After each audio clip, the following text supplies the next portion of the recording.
Saudara, Minggu siang Kepala SMAN 72 Jakarta melakukan rapat koordinasi bersama dengan pemerintah dan lembaga terkait untuk membahas pola belajar mengajar bagi siswa pasca ledakan pada Jumat lalu. Dalam rapat ini, saudara, diputuskan siswa akan belajar secara daring selama beberapa hari ke depan.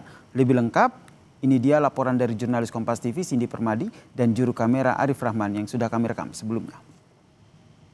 Saudara, gerbang di belakang saya adalah akses utama untuk masuk ke dalam SMAN 72 Jakarta yang Jumat lalu terjadi insiden ledakan. Suasana terkini berbeda dengan tadi pagi. Kalau pagi tadi pengamanan tampaknya lebih ketat, ada anggota TNI AL yang berjaga di luar, kemudian di dalam ada lagi anggota TNI dan juga polisi. Tapi tampaknya kalau siang ini pengamanan terfokus di area dalam, tepat di balik pagar ini. Meskipun tidak dikunci pagarnya, tapi akses masuk betul-betul dibatasi. Sejak pagi siapapun yang mau masuk ditanya dulu dari mana asalnya, keperluannya apa, dan lain-lain. Saya akan ajak Anda, saudara, untuk melihat sedikit bagaimana situasi di dalam dari celah pagar. Memang kalau tempat kejadian perkara atau masjid tidak terlihat kalau dari area luar. Tapi kalau tadi pernyataan dari KPAI yang ikut rapat pagi ini di SMAN 72 Jakarta, ada 2 titik sebenarnya yang ditinjau. Masjid dan ada 1 titik lagi di area belakang dekat dengan bank sampah. Untuk area masjid, garis polisi sudah dicabut dan KPAI, Kementerian PPPA mengapresiasi polisi yang memperbaiki beberapa bagian dari masjid secara cepat. Karena ini hubungannya adalah agar ketika nanti siswa melihat ataupun guru melihat tempat kejadian perkara tidak menimbulkan trauma lagi. Nah, kemudian tadi pagi ada rapat yang dilakukan oleh kepala sekolah. Pemerintah pusat diwakili oleh Kementerian PPPA, Kemendikdasman, ada KPAI, kemudian dari Pemprov DKI Jakarta juga diwakili oleh beberapa dinas untuk membahas seperti apa pola belajar mengajar bagi siswa. Karena sebenarnya dari Menteri PPPA sebelumnya sudah bilang diharapkan belajar mengajar bisa dilakukan besok, Senin 10 November 2025. Tapi skemanya seperti apa, ini yang masih perlu dirembukan.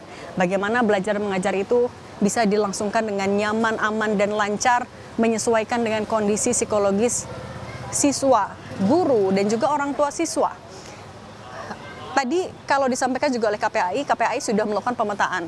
Mana siswa yang sedang dirawat, mana siswa yang sudah boleh rawat jalan, dan siswa lainnya.